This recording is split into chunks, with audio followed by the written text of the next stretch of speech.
El BIM de ninguna manera es un software. El Lean Construction hace que te enfoques en lo que realmente genera valor. El Lean no existe si no hay primero una reducción de los recursos. Last Planner System es una metodología. Apuntalados en tecnología, se están redefiniendo los modelos de negocio. No hay límites una vez que empiezas ya a programar. Se ha visto la importancia de implantar Lean. Esta sigla de BIM ya ha evolucionado bastante. Hoy en el podcast de Construedu.com. ¿Qué son las impresiones 3D en la construcción? ¿Qué se puede imprimir? Actualmente, ¿se puede imprimir elementos constructivos considerando las normas sismoresistentes? En busca de las respuestas, tuvimos que ir virtualmente hasta Santiago de Chile y hablar con el arquitecto Fernando Marín, arquitecto, director ejecutivo de proyectos globales de la Universidad Mayor de Chile y ex decano de la Facultad de Arquitectura, Diseño y Construcción de la misma universidad. El día de hoy, Fernando nos comentará todo sobre las impresiones 3D en la construcción, el estado actual del proyecto que viene liderando y cuáles son las perspectivas futuras de esta tecnología en la construcción.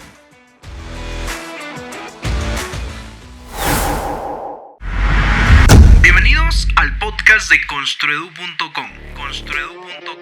Lugar donde se comparte información, conocimiento y experiencias sobre tecnología y tendencias del sector construcción. Hola, soy el ingeniero Davis Jara, parte del equipo de Construedu.com, y en Construedu estamos convencidos que la tecnología y todo respecto a la construcción 4.0 es una oportunidad histórica para hacer de la construcción competitiva y digitalizada.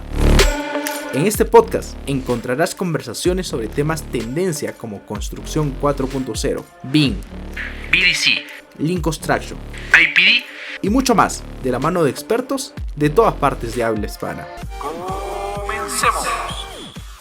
Hola Fernando, bienvenido al podcast de Construedo. ¿Qué tal, Davis? Muchas gracias por esta invitación y aquí atento a tus preguntas y ver cómo podemos colaborar en esta construcción 4.0 que estimula tu empresa. Genial. Para entrar a la conversación del día de hoy, para las personas que aún no lo conocen, ¿quién es el arquitecto Fernando Marín y a qué se dedica? ¿Qué nos puedes comentar un poco de tus labores diarias, Fernando? Bueno, efectivamente, como tú mencionas, yo soy arquitecto, soy socio de una oficina en Chile que se llama MAO Arquitectos, Marín Álvarez de Oro.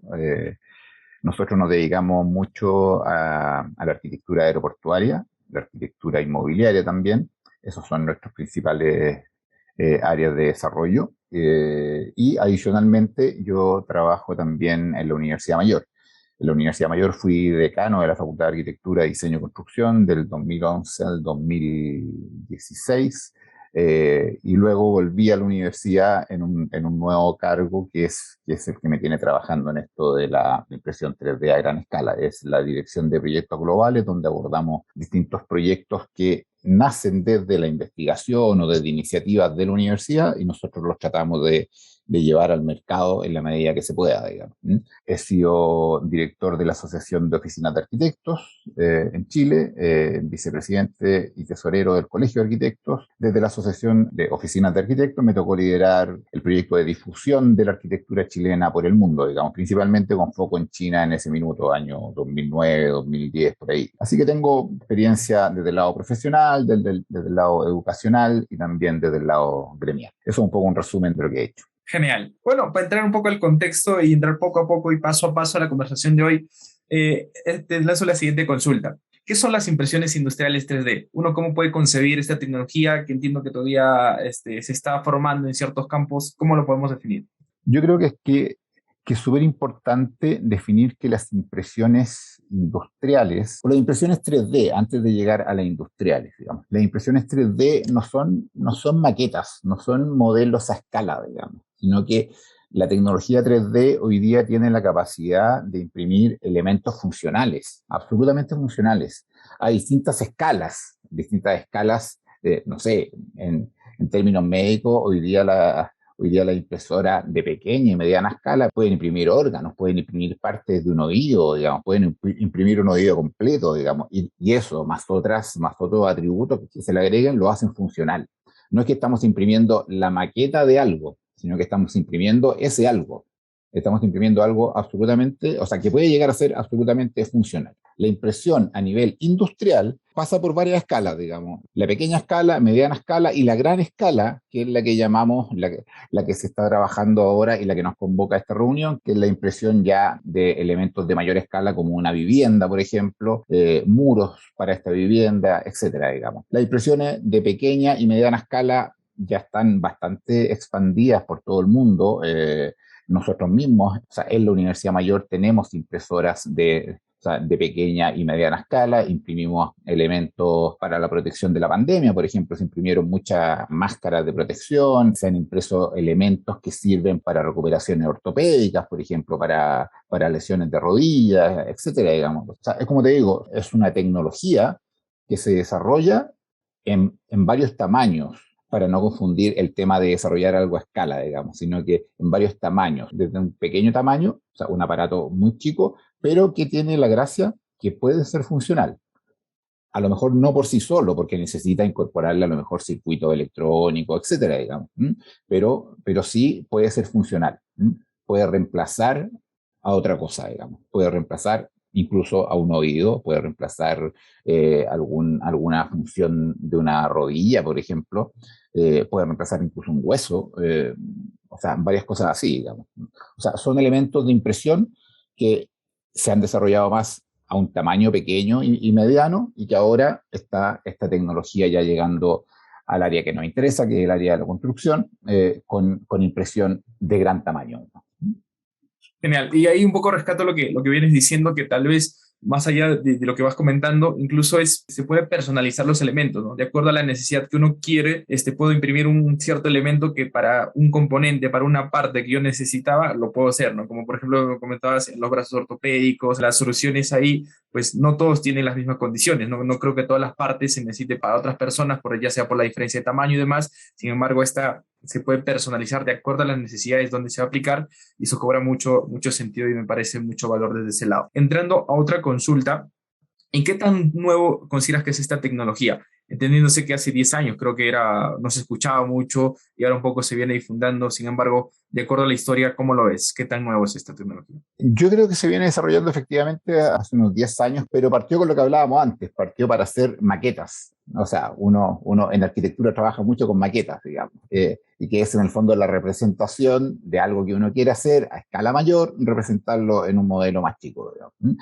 Partió con esa finalidad, primero a través de las impresoras de corte o CNC, como se llaman, ¿no es cierto?, que trazaban en el fondo sobre un cartón o sobre una madera elementos que uno podía cortar y luego ensamblar para convertir en una maqueta. Luego eso se llevó a la tercera dimensión, al alto, digamos, se podía imprimir ancho y largo, y se llevó al alto para imprimir directamente los volúmenes, la volumetría y la espacialidad que esta conlleva. O sea, así partió, y luego se empezó a ver que con la mejora de los materiales de impresión, porque la tecnología ya existía, el software ya estaba desarrollado, había que cambiar el material que hiciera que este modelo dejara de ser un prototipo y pasara a ser un elemento funcional, que es un poco lo que hablábamos antes. Y eso es por la materialidad del filamento que permite que funcione esta máquina, digamos. Hay distintos tipos de filamentos, pero hay ciertos tipos de filamentos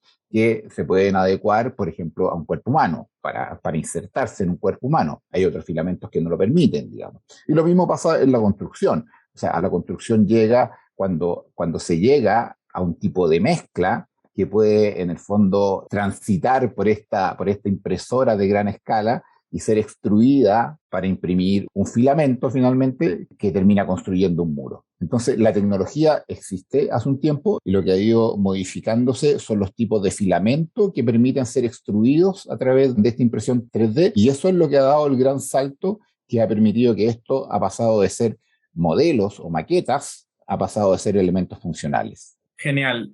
Y bueno, ahora entrando ya más a nuestra industria como tal, la construcción como tal, te hago la siguiente consulta. ¿Cuál es la finalidad de aplicar las impresiones 3D en la construcción? ¿Qué buscamos utilizando las impresiones 3D en nuestra industria? ¿Cuál es la necesidad y a dónde se apunta? Yo creo que hay un tema que la construcción siempre se demora más en adoptar los desarrollos tecnológicos, en incorporarlos a sus procesos normales, digamos. Es siempre la que va más atrasada, digamos. Hoy día seguimos pegando ladrillo sobre ladrillo, o sea, es casi inconcebible. O sea, uno lo critica, pero yo también he proyectado casas de ladrillo, digamos, lo he hecho. O sea, y en obras nuestras ha habido maestros pegando, obreros pegando ladrillo, digamos, pero es casi inconcebible en términos de cómo han avanzado otras áreas, otras industrias, a cómo ha avanzado la construcción. Entonces, ¿qué es lo que permite la construcción 3D? Permite en el fondo mayor rapidez, permite en el fondo obras más limpias, permite que el insumo para la impresión 3D provenga de mezclas que incluyan residuos de otros sectores productivos. Por ejemplo, nosotros mismos estamos investigando una mezcla que incorpore a la mezcla cementicia, que incorpore residuos de la industria forestal. La industria forestal genera celulosa, que termina siendo un residuo. Entonces, para que eso deje de ser basura, o sea, deje de ser desecho, nosotros lo tomamos y lo incorporamos a una mezcla cementicia en ciertos porcentajes, y en la medida que le otorgue algún valor adicional a esta mezcla cementicia. O sea, en ese caso de la nanocelulosa, le puede incorporar elementos como mejor aislación térmica, mejor aglomeración, etcétera, digamos. O sea, todo eso está en proceso de desarrollo, pero entonces se empieza a incorporar el concepto de la economía circular, cuando los residuos de un sector productivo pasan a ser parte de los insumos de otro sector productivo como la construcción. Entonces tenemos velocidad por un lado, o sea, y con la velocidad podemos responder antes a los déficits habitacionales, que hoy día son un tema general, especialmente en Chile. En Chile tenemos un déficit habitacional de cerca de 700.000 viviendas, digamos. Entonces es un tema absolutamente contingente. Y también se generan obras más limpias, y al generarse obras más limpias, utilizando residuos, entramos en el concepto de economía circular, que es algo que no es una moda, digamos, sino que es una necesidad del planeta Tierra en general, digamos, o sea, entrar en estos procesos de economía circular, digamos. Genial, y ahí rescato mucho de los puntos que indicas, y de hecho concuerdo en lo que comentan, ¿no? La industria de la construcción es muy rezagada respecto a la adopción tecnológica. Hay indicadores que dicen que seguimos construyendo como el siglo XX, dentro, digamos, de la tabla de posiciones a nivel de innovación, digitalización y productividad, que la construcción está peleando a la baja. No solamente, por ahí vi un estudio de McKinsey que dice que solamente superamos a la agricultura, pero absolutamente todas las demás industrias nos están ganando de encuentro. Y también hay un estudio que vi que dice que la industria de la construcción, el 30% es desperdicio. Es decir, si invertimos $100, $30 se están yendo al desperdicio. Si son 1.000.000, ya son 300.000. Y así de grandes son los problemas. Y entiendo que con esta tecnología se busca dar una alternativa de solución, porque seguramente no será la única, pero claramente es una de las principales opciones. Y me agradó mucho, más allá de la productividad, más allá de la digitalización, de reducir los desperdicios, el otro punto de arista que es necesario, ¿no? Ver el tema del medio ambiente, ¿no? Como tú lo indicas, ya no es una moda, sino es una necesidad que tenemos que confrontar este cambio climático que estamos generando en el país, y pues la actividad constructiva no es ajena a esta, y es uno de los grandes actores perjudiciales, digamos, ¿no? Hay estudios... Es un protagonista, sin duda, digamos. Sí, por ahí leí que el 8% del CO2 que se genera es por la producción de concreto, entonces urge tomar medidas para cambiar esa realidad. Y bueno, concuerdo mucho en lo que vas comentando, y creo que hay múltiples aristas y múltiples aplicaciones por qué uno debe meterse más en las impresiones 3D. Ahí, continuando con la siguiente consulta que va relacionada con esta pregunta, es, al día de hoy, ¿cuál es el estado actual de las impresiones 3D? Es decir, ¿en qué actividades constructivas se están aplicando actualmente? ¿O en qué elementos se están creando? ¿En cuál es el estado actual de esta tecnología de la construcción? Mira, hoy día... nosotros cuando empezamos este proyecto, que partió con una investigación de mercado, del estado del arte, en el fondo, de que revisamos todas las empresas que estaban trabajando por todo el mundo, nos reunimos con varias de ellas, digamos, para ver en qué estaban. Todas estaban en un nivel bastante similar, todas están hasta el día de hoy en un nivel de prototipos avanzados.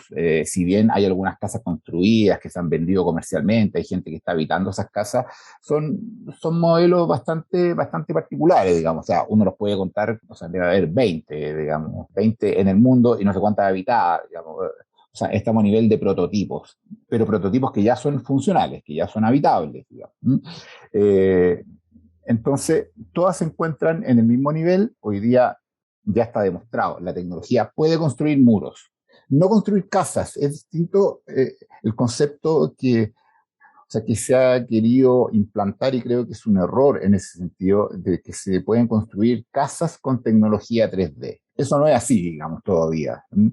Quizá algún día pueda llegar a ser así, digamos, pero hoy día puede construir muros y puede construir a lo mejor incluso las losas también, cosas así, digamos. Pero principalmente hoy día el estado del arte, que debe haber un complemento entre un sistema de construcción tradicional, donde existe una cuadrilla de operarios que hace las excavaciones, que construye las fundaciones, que construye la primera losa, y sobre esta losa vienen a montarse las impresoras 3D para imprimir muros.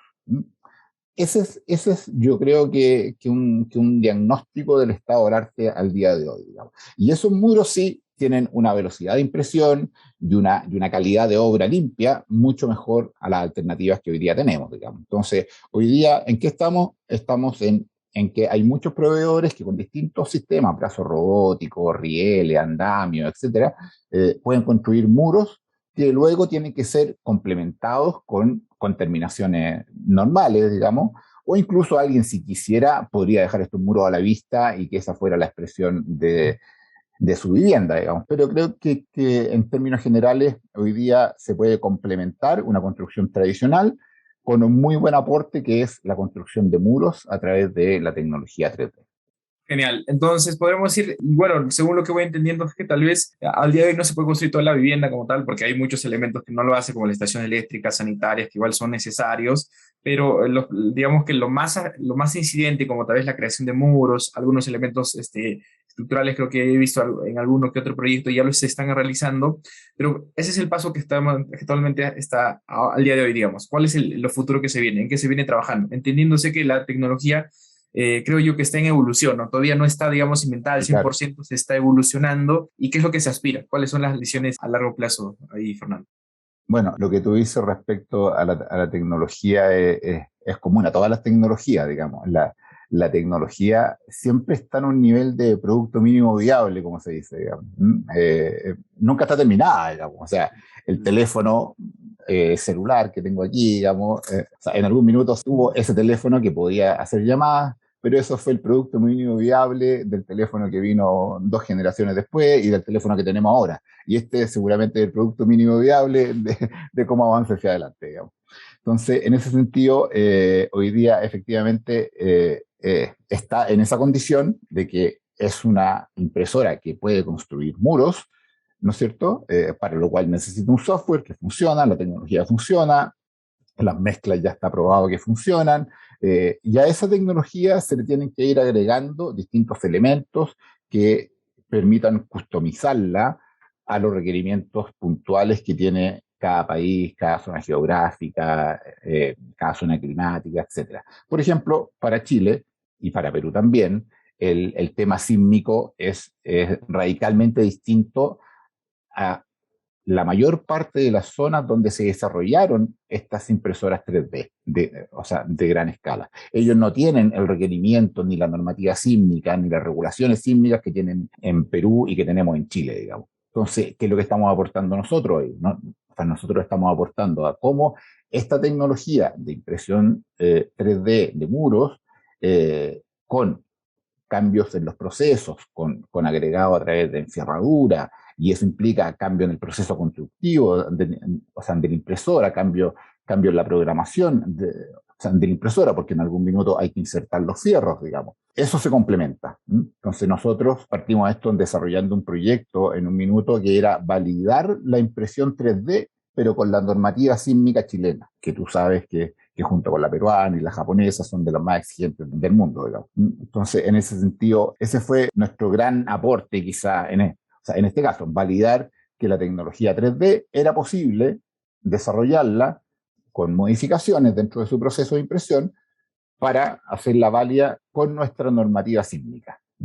Entonces, en eso están estas tecnologías hoy día. Están incorporando, o sea, y las empresas proveedoras lo están asumiendo así. O sea, nosotros con todas las que nos hemos reunido y con las 2 con las que terminamos haciendo las últimas reuniones y con las que ya estamos conversando para llegar a acuerdos comerciales, ellos incorporan lo que nosotros les aportamos para que su sistema, su tecnología sea escalable a todo el mundo y no se tenga que comprimir o concentrar en países donde solo, o sea, donde no tienen requerimientos sísmicos importantes y solo funcionan bajo carga normal, digamos. O sea, carga vertical, como se dice, digamos. Entonces, en ese sentido, yo creo que lo bueno es que todas las empresas entienden que como siempre, todas las tecnologías están en etapa de producto mínimo viable y cualquier aporte que le llegue desde el sur del mundo como nosotros, a ellos hacen que su tecnología avance un paso más y ya pueda ser comercializable y pueda llegar a todos los mercados y no solamente restringirse a los mercados de origen. Genial. Dentro de las impresiones 3D, una de las actividades principales, o mejor dicho, un elemento principal que juega un rol muy importante, es el material con el cual se va a imprimir. Entiendo yo que ese era uno de los que al inicio de esta tecnología, digamos, aún era un poco difícil pensar que elementos constructivos se podían imprimir porque nosotros estamos acostumbrados a trabajar con concreto, con temas distintos a la industria normal. Al día de hoy, ¿qué tipo de materiales constructivos se pueden imprimir actualmente? ¿Qué limitaciones existen y cuáles son las perspectivas futuras, Fernando? Hoy día prácticamente no tiene limitaciones. Nosotros venimos llegando ahora de una gira tecnológica en donde visitamos 2 empresas o sea, y vimos sus máquinas y vimos sus procesos constructivos, las vimos funcionando, vimos los materiales que ocupan arena, ario y cemento y agua, digamos. No ocupan incorporan como cualquier obra, por lo demás, incorporan aditivos que hacen que frague más rápido, que frague más lento, que incorpore elementos hidrorrepelentes, o sea, cosas así, digamos, pero el insumo base sigue siendo arena, agua y cemento, digamos. No es muy distinto. O sea, lo que pasa es que la receta, la dosificación empieza a cambiar un poco porque necesita que esto vaya fluyendo por una bomba, por una manguera, ¿no es cierto? Y vaya haciendo, así como la tinta en una impresora común y corriente que imprime un texto, esto tiene que ir fluyendo por esta manguera, ¿no es cierto? Y por esta impresora ir haciendo el recorrido para que vaya imprimiendo los muros. Entonces, el material base no es muy distinto, o sea, no es nada distinto, es el mismo material, pero que sí tiene la particularidad que los cementos y las arenas son distintas en cada parte del mundo.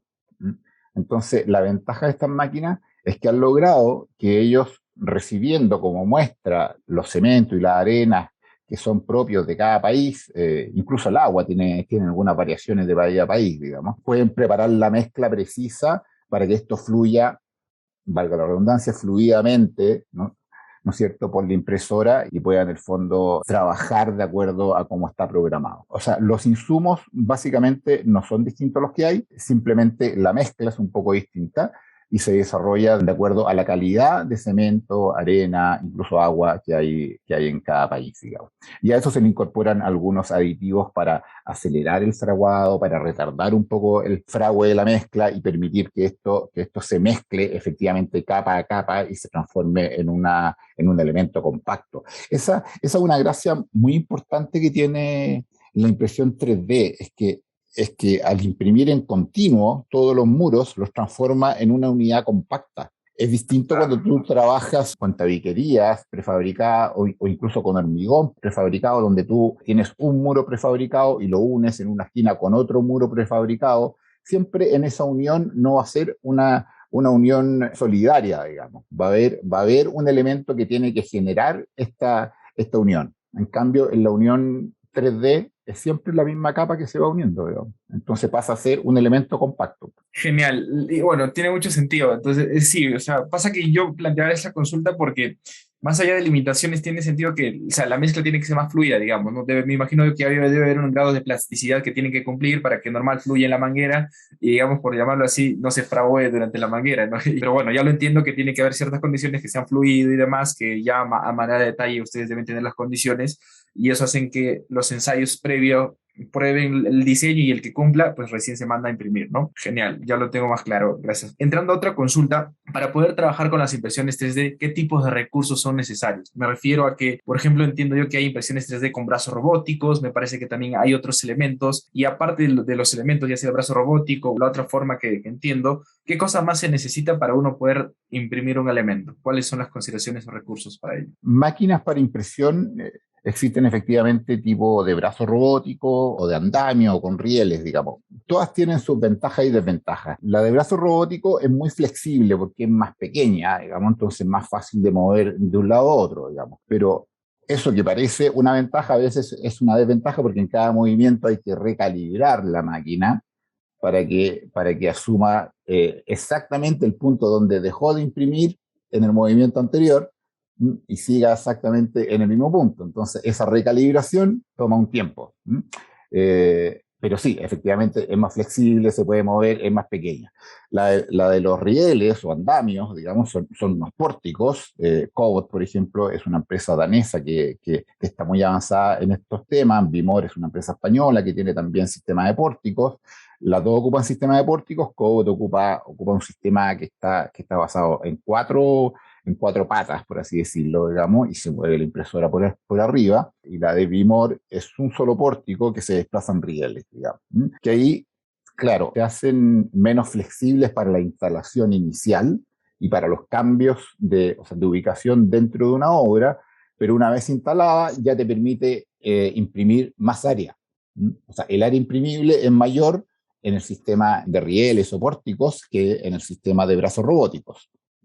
Pero es más complicado la instalación inicial, digamos. Entonces tienen sus ventajas y desventajas. Finalmente, cuando ya esto esté más masificado, va a poder elegir entre un proveedor que tiene brazos robóticos y un proveedor que tiene pórticos, va a poder elegir cuál es la más adecuada para su tipo de obra, digamos. Para mi tipo de obra, que, no sé, que por ejemplo tengo varias casas repetitivas, quizá me conviene la de pórtico que se desplaza por rieles, digamos. Entonces voy imprimiendo una detrás de otra. O sea, la instalo una sola vez y solamente le voy agregando rieles para que esto se desplace.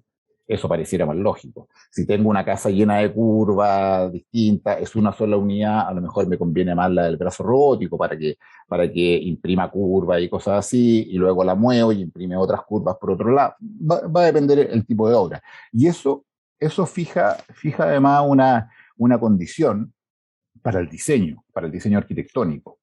O sea, el arquitecto, si es que no tiene la formación, puede entregar su diseño al proveedor del servicio de impresión y esta empresa le adapta el diseño para el mejor rendimiento de la máquina. O lo otro es que también hay un desafío de los proveedores de capacitar a los arquitectos para que diseñen pensando que esto va a ser construido con una impresora, digamos. Y eso claro. Eso tiene una particularidad, porque esto es como un juego cuando te hacen unir varios puntos sin levantar el lápiz, digamos. Claro. O sea, esto es lo mismo. Mientras menos se tenga que levantar el hopper de la impresora, por donde cae la mezcla cementicia en el fondo, mientras menos se tenga que levantar y detener y trasladar sin estar imprimiendo, es más efectivo. O sea, mientras se está moviendo, el ideal es que siempre esté imprimiendo, que siempre esté tirando mezcla, digamos. Entonces, para eso tiene que haber un diseño previo que esté pensado así. Claro. Entonces, si no lo hay, ahí es la empresa proveedora la que tiene que tomar el diseño y meter al software, en el fondo, la programación ideal para que sea lo más rápida posible. O sea, que haga el recorrido por los muros, ¿no es cierto? Y que siga imprimiendo. En algún minuto se tiene que levantar, se tiene que trasladar y volver a empezar a hacer un cierto recorrido que ya está predeterminado, digamos. Pero el ideal sería que nunca parara, pero algo que es medio difícil que ocurra, digamos. En ese sentido se necesita, el sistema que más te sirva de acuerdo a tu diseño, y tu objetivo, en nuestro caso, construcción masiva, por lo tanto estamos optando por el sistema de pórticos con rieles, también diseñar pensando en eso, y la capacitación de los operarios que van a ocupar esta máquina. Hoy día no es posible con operarios tradicionales, con albañiles tradicionales, digamos. Entonces hay que capacitar personal para que opere estas máquinas. Tienen una calificación más alta que un albañil tradicional, digamos. Y eso a futuro, quién sabe si ni siquiera se va a necesitar que estén este personal en la misma obra, digamos. A lo mejor pueden estar todos detrás de una pantalla y hay un brazo robótico que le va echando mezcla a la tolva y de esa tolva naturalmente se va llevando hacia la impresora y se va imprimiendo, digamos. Entonces, yo creo que tendiendo a eso. Hoy día una una impresión requiere al menos de 3 operarios que estén en torno a la impresora. Y sí, Construedu.com es la plataforma de educación online especializada en la construcción 4.0 que está formando a la nueva generación de profesionales de la ingeniería y la construcción con conocimiento de vanguardia. Suscríbete ahora y tendrás acceso a una gran cantidad de cursos, programas y especializaciones respecto a BIM, estructuras, Lean Construction, programación y demás áreas de la construcción 4.0 de la mano de expertos de todas partes del mundo y potencia tu carrera profesional. Sigamos con el episodio.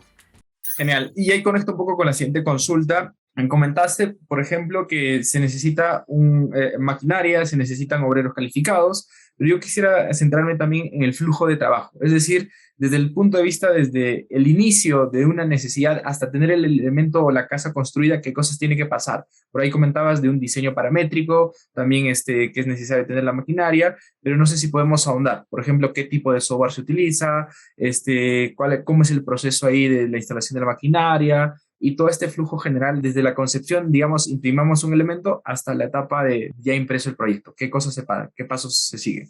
Bueno, una vez que la empresa proveedora de la impresión, que finalmente es un subcontrato de una constructora que está desarrollando algo, digamos, recibe la información, tiene que ver hasta qué punto el diseño es el óptimo para ser impreso, o si no, hacer las observaciones correspondientes, digamos. A veces, como mencionábamos antes, hay diseños que no están optimizados para ser impresos, entonces va a salir más caro porque la impresora se va a tener que detener más tiempo, va a tener que desplazarse en seco, por así decirlo, o sea, sin imprimir para volver a un punto de inicio, etcétera, digamos. Pero es un proceso que es relativamente fácil, digamos.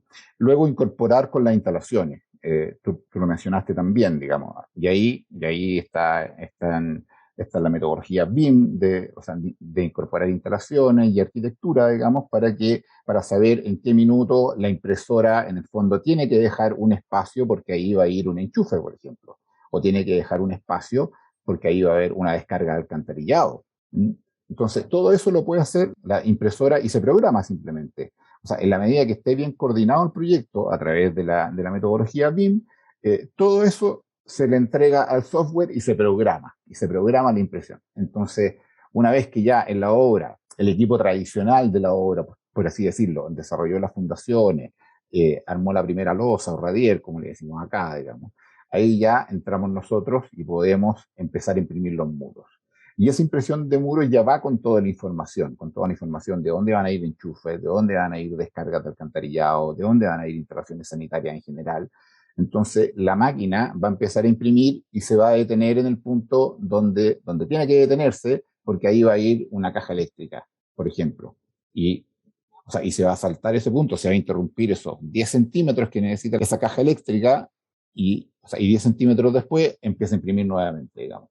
Eso se puede hacer así, programado hasta el último detalle, o simplemente imprimir el muro continuo y luego picar, digamos, pero eso no tiene mucho sentido, o sea, esos son los sistemas tradicionales que estamos queriendo evitar, digamos. Hoy día en la obra habitualmente se hace así. Se construye un muro de albañilería, por ejemplo, y luego se pica por donde baja una tubería eléctrica o por donde va a pasar una alcantarillado o donde se va a instalar un enchufe, digamos. Entonces, el ideal de esto es que todo esté coordinado vía BIM primero, y la máquina imprima donde tenga que imprimir y deje de imprimir donde va a ir descargas, enchufes, etcétera, digamos. Y luego, terminados esos muros, ya vienen terminaciones tradicionales o se pueden dejar los muros a la vista si es que alguien así lo quisiera, con la rugosidad que hoy día están entregando prácticamente todos los sistemas de impresión, digamos. Volviendo a lo que te decía al principio, hay que entender esto como que es una impresora de muros. Viene a reemplazar ladrillos, viene a reemplazar muros de hormigón, viene a reemplazar tabiquería incluso, pero no construye casas, construye parte de casas, por ahora, digamos. Quizás más adelante lleguemos a una tecnología que este robot hace de todo, digamos, instala cerámicas, pone pavimento, etcétera, digamos, pero por ahora no, a lo mejor saca un brazo y pinta, no sé. Todas esas cosas probablemente van a pasar algún día, digamos, pero hoy día imprime muros, imprime la obra gruesa de la casa finalmente. Genial, creo que ese es el punto que me faltaba, la obra gruesa, ¿no? Ahorita está enfocado en la obra gruesa, que obviamente cobra sentido porque es lo más incidente, o una de las partidas incidentes durante la actividad constructiva. Continuando ahí bajo lo que vas comentando, a nivel de presupuestos, ¿qué tan caro es? Obviamente ahí ya hemos hablado de distintas maquinarias y demás, pero no sé si ustedes tienen ratios comparativos de cuánto es el costo respecto a un proceso tradicional respecto a trabajar con impresiones 3D que nos puedas compartir. Sí, mira, nosotros lo que hicimos cuando empezamos a desarrollar este proyecto fue hacer una vivienda tipo, una vivienda social, o sea que aquí en Chile sería catalogada como vivienda social de 56 metros cuadrados, que podría optar a subsidio del Estado, etcétera, digamos. Hicimos ese modelo, una vivienda repetitiva, una batería de 4 casas juntas, digamos, y esa la ubicamos y la cotizamos completa en sistemas tradicionales de albañilería y en sistemas de hormigón prefabricados, que hoy día son bastante habituales, digamos. Entonces, eso nos entregó un precio.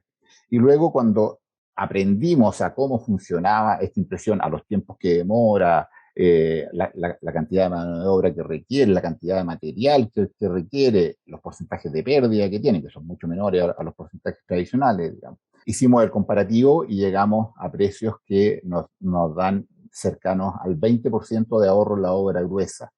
O sea, un 20% de ahorro en la obra gruesa, que incluye muchas cosas, o sea, hay que entender bien que no es un ahorro quizá en el costo directo de peso a peso, digamos, sino que uno tiene que meter mucho en esta juguera para sacar ese ahorro, porque yo puedo ahorrar, o sea, quizá no ahorro tanto, o sea, no ahorro el 20% en materiales, por ejemplo, pero sí ahorro mucho más en tiempo.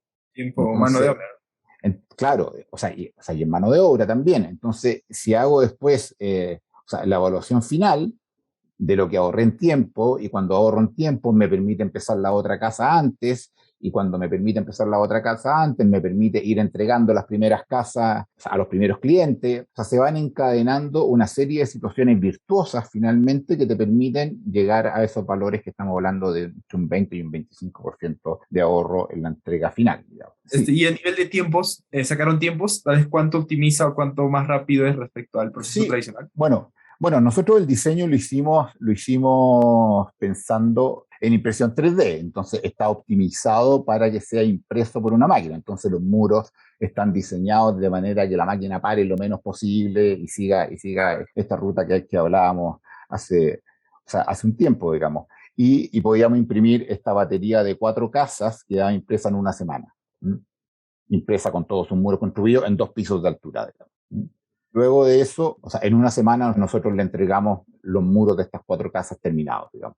De ahí vuelve la constructora tradicional con su gente a hacer las terminaciones, pavimentos, si quiere enlucir a yeso por dentro, poner una plancha de yeso cartón por dentro, porcelanatos, pavimentos, no sé, lo que quiera, digamos. Claro, todo el tema de acabados, digamos, ¿no? Así es, sí.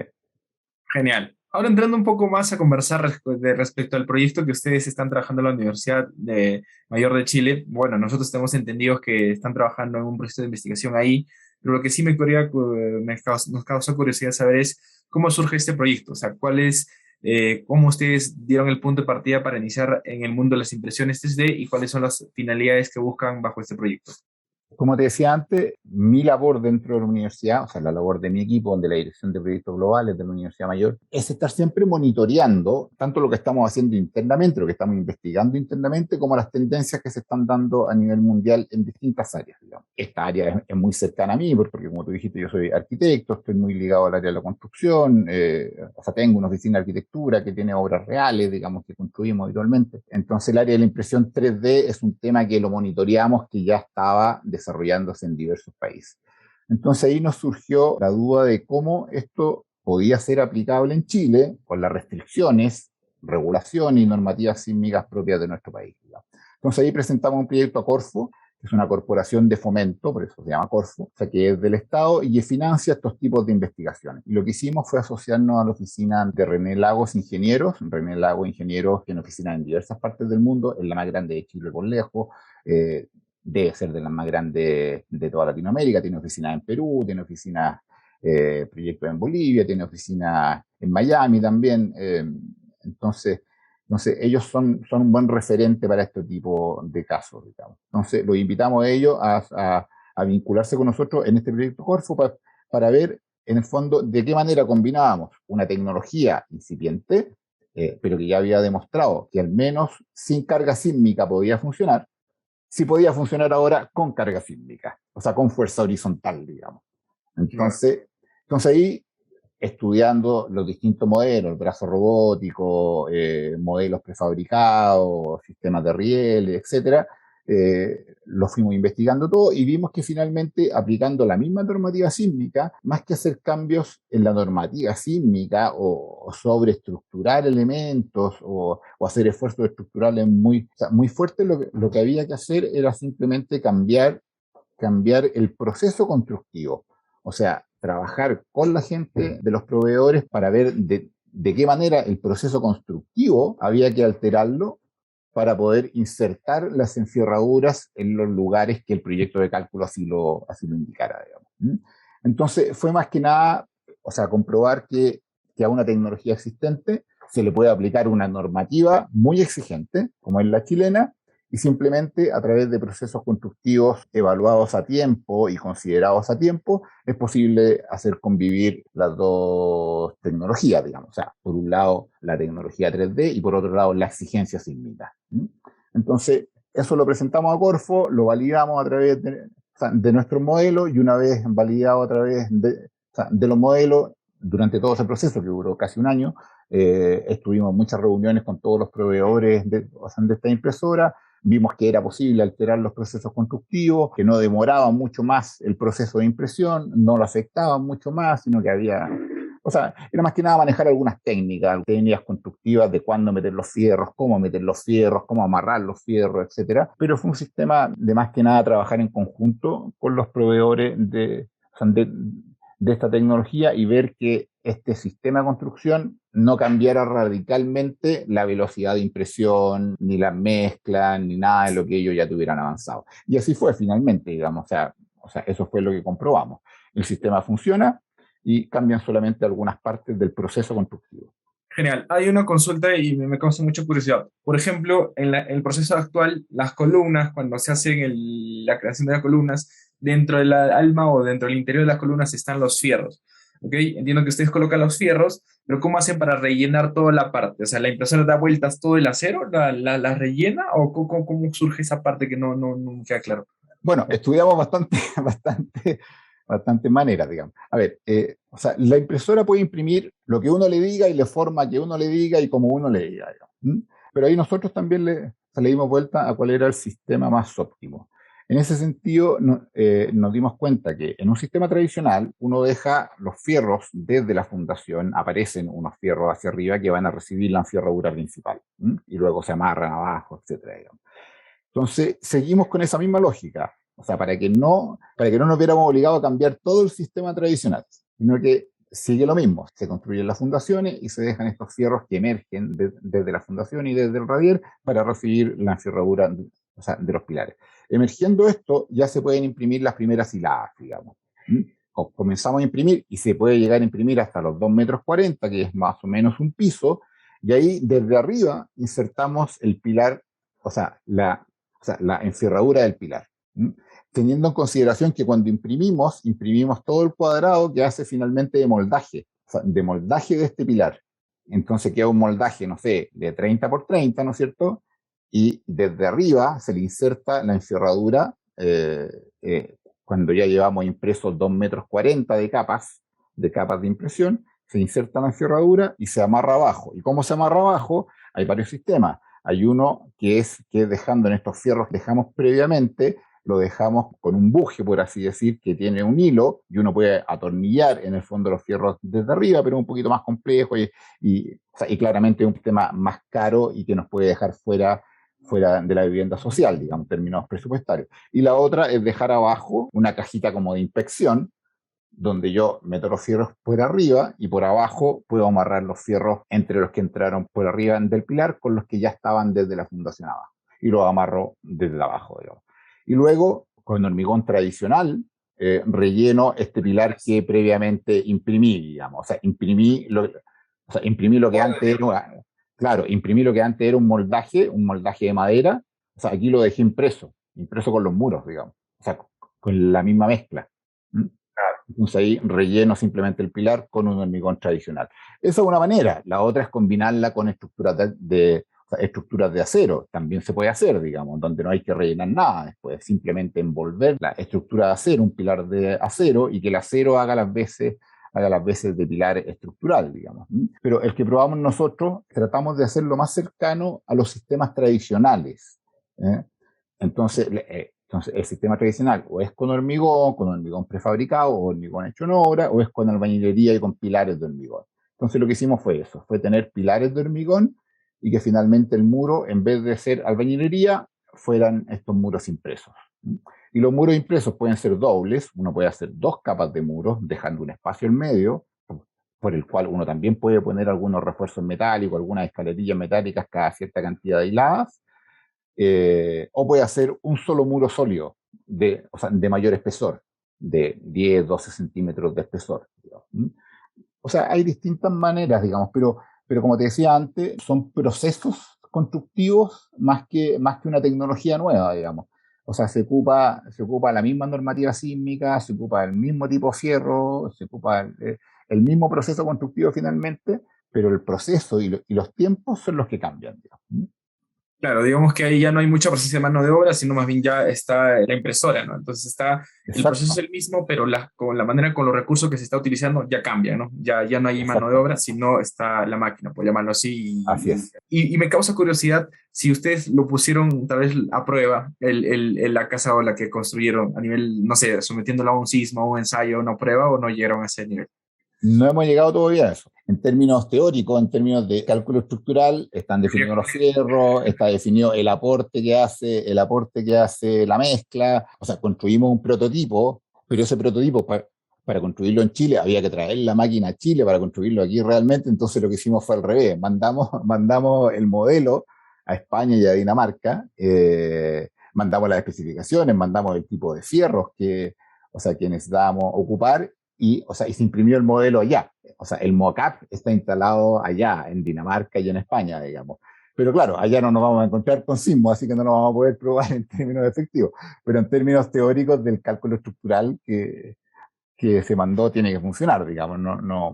O sea, sabemos que no nos vamos a encontrar con mayores sorpresas, digamos. Ahora, cuando ya tengamos la máquina acá, que ya se está preparando la orden de compra para tener la máquina acá, aquí efectivamente vamos a tener que hacer las pruebas ya reales en laboratorio en Chile, digamos. Pero no tenemos ninguna duda que van a resultar como está previsto, digamos.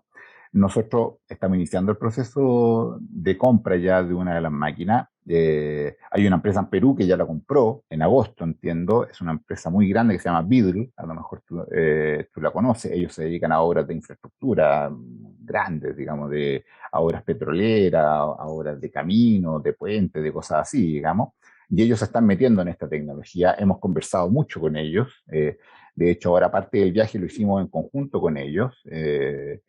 Ellos ya compraron la máquina, la van a recibir, y cuando ellos la reciban en agosto vamos a ir una delegación desde acá a ver cómo la montan acá, o sea, acá en Perú, digamos, incluso y que la capacitación la vayamos haciendo en conjunto. Ellos no tenían la parte sísmica resuelta, nosotros sí la tenemos, al menos en teoría la tenemos resuelta, entonces les vamos a aportar eso, y ellos nos van a aportar el hecho de que van a recibir la máquina antes, digamos, entonces parte del personal nuestro se va a poder ir a capacitar a Lima en vez de ir a capacitarse a España o Dinamarca, que obviamente cuesta más recursos, digamos.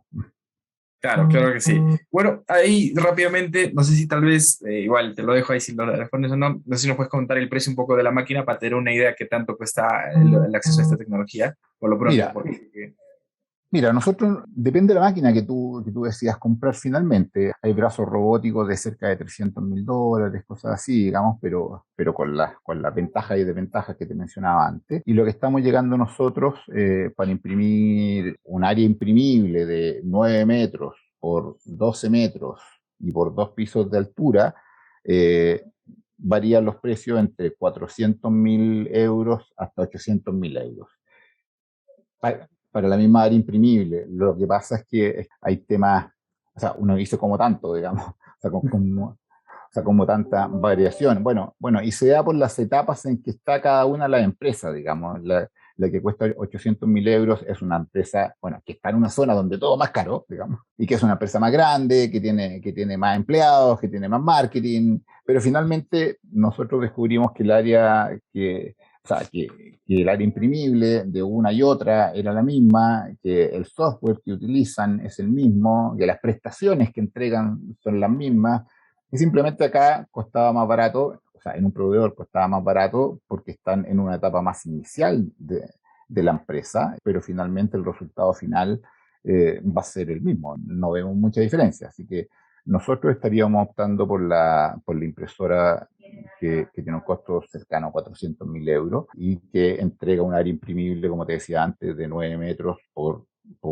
12 metros, por 2 pisos de alto. Eh, pe- pero es un área imprimible relativa porque uno compra más rieles y la puede ir desplazando esta, digamos. Entonces los 12 metros de largo pueden cambiar y pueden crecer a 15, o sea, son módulos de 2,50 metros, digamos, estos rieles que tiene. Entonces uno va incrementando estos módulos. Ahora, para eso o sea, necesita sí que la obra tenga una nivelación siempre al mismo nivel. O sea, lo que es difícil de encontrar, digamos. O sea, obras que tengan un terreno muy plano no son muy comunes, digamos, ¿no? Entonces, y proyectos que también tengan, no sé, 15 metros de largo, 20 metros de largo en un solo nivel tampoco muy común, pero sin embargo se puede dar, digamos. Entonces, nosotros estamos optando hasta ahora por esa vía, digamos, por la de esta máquina de esta empresa proveedora de 400.000 euros, o sea, ya estamos prontos a cerrar el convenio y con lo cual la tendríamos en unos 6 meses en Chile. Sí teniendo la ventaja que esta empresa Beadle en Perú la va a tener un poco antes. O sea, ellos compraron otra máquina, ellos compraron, o sea, una máquina un poco más grande, hasta 3 pisos incluso, pero finalmente Es similar, ¿no? el proceso es el mismo, el software es el mismo, las mezclas son las mismas, entonces una u otra nos va a servir igual para capacitar al personal y la idea es que trabajemos en conjunto con esta empresa. Hemos hablado mucho con ellos y toda la capacitación, tener repuestos mucho más a mano, por ejemplo. O sea, es distinto si a mí me falla algo y tengo que pedir repuesto a España o Dinamarca. O sea, es muy distinto a si falla algo y tengo los repuestos en Lima o ellos tienen los repuestos en Santiago, digamos. Entonces, por eso trabajar juntos en ese sentido, de tener un stock de repuestos, de tener un servicio técnico de alguna manera común, de darnos soporte tecnológico común, digamos, para poder resolver cualquier problema que salga con esta impresora durante el desarrollo de algún trabajo. Genial. Bueno, ya estamos llegando a la parte final del episodio del día de hoy. Creo que ha sido una plática de muchísimo valor, pero por temas de tiempo lo vamos a dejar ahí. Sin embargo, no sin antes hacerte las dos preguntas que siempre hacemos a los invitados, y una de esas es la siguiente. ¿Cómo el arquitecto Fernando Marín sueña y se imagina la industria de la construcción dentro de 20 años? ¿Cómo te gustaría que sea nuestra industria, Fernando? Muy generosa con la industria de la construcción, digamos. O sea, como tú decías al principio, vamos bien atrasados. Creo que necesariamente tiene que entrar en esta revolución de construcción 4.0, transformación digital y todo eso, incorporarlo a los procesos constructivos, digamos. De aquí a 20 años yo veo que más que estar imprimiendo muros y con algunos operarios en obra, por ejemplo, la impresión 3D se va a dar casi sin operario en obra, y todo desde un computador estar mirando lo que está pasando en la obra, digamos, puede ser a distancia o en la misma obra, o sea, en una oficina, pero no en el pleno sitio de la obra, digamos, sino que a cierta distancia, con lo cual van a ser obras más seguras, obras más limpias, obras con mucho menos residuos. Eso por un lado, mucho más prefabricación. O sea, la construcción industrializada ya en 20 años más debería estar absolutamente desarrollada para llegar con un baño hecho y llegar a instalarlo y conectarlo, digamos. O sea, casi enchufarlo a algo, a una base que lo reciba, enchufar el baño y abrir el agua y que empiece a correr el agua. O sea, así deberá operar. No lo veo de otra manera, digamos. O sea, no llegar a eso creo que sería muy extraño. Ya hay algunos prototipos de baños prefabricados, los muebles de cocina evidentemente ya llegan hechos, digamos, las ventanas ya llegan hechas, cosas así, digamos. Entonces, mientras más cosas lleguen a la construcción hechas, a la obra hecha, y sea más que nada armar cosas, ensamblar cosas, creo que va a ser las obras más limpias, van a afectar menos al medio ambiente, van a afectar menos al contexto cercano. Los vecinos son siempre muy afectados por la obra, digamos. Eso de repente uno lo olvida, pero mientras más rápida sea una obra, afecta menos al barrio, afecta menos la calidad de vida y vamos resolviendo más rápido los déficits de vivienda que especialmente en Latinoamérica hoy tenemos. Genial. Bueno, la otra consulta va de la siguiente manera. ¿Y qué le puede recomendar a todos los profesionales que nos están escuchando? Algo que te gustaría compartir a toda la comunidad de Construedu, Fernando. Mira, yo creo que tomarse en serio el tema de que hay que incorporarse a la economía circular, digamos.